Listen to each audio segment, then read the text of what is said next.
Cancer ରୋଗ ବଢ଼ାଉଛି ବମ୍ବେ ଲଡୁ।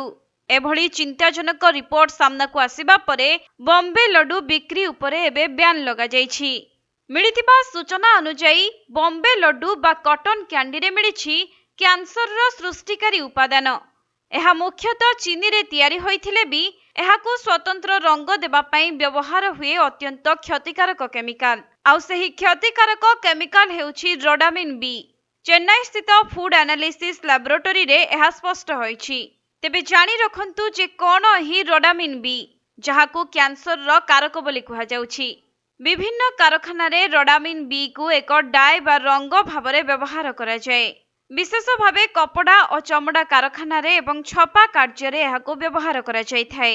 ଆଉ ଏଭଳି କେମିକାଲ ଖାଦ୍ୟ ପଦାର୍ଥକୁ ରଙ୍ଗୀନ କରିବା ପାଇଁ ବ୍ୟବହାର କରାଗଲେ ଏହା ଯେ ସ୍ୱାସ୍ଥ୍ୟ ପାଇଁ କେତେ କ୍ଷତିକାରକ ହେବ ତାହା ଆପଣ ନିଜେ ଚିନ୍ତା କରନ୍ତୁ।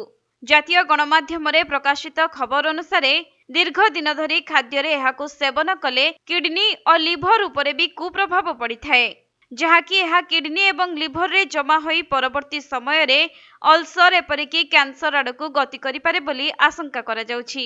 ତେଣୁ ଏଭଳି ଚିନ୍ତାଜନକ ରିପୋର୍ଟ ସାମ୍ନାକୁ ଆସିବା ପରେ ତାମିଲନାଡୁ ଓ ପୁଦୁଚେରୀରେ ବମ୍ବେ ଲଡୁ ବା କଟନ କ୍ୟାଣ୍ଡି ବିକ୍ରି ଉପରେ ବ୍ୟାନ୍ ଲଗାଯାଇଛି।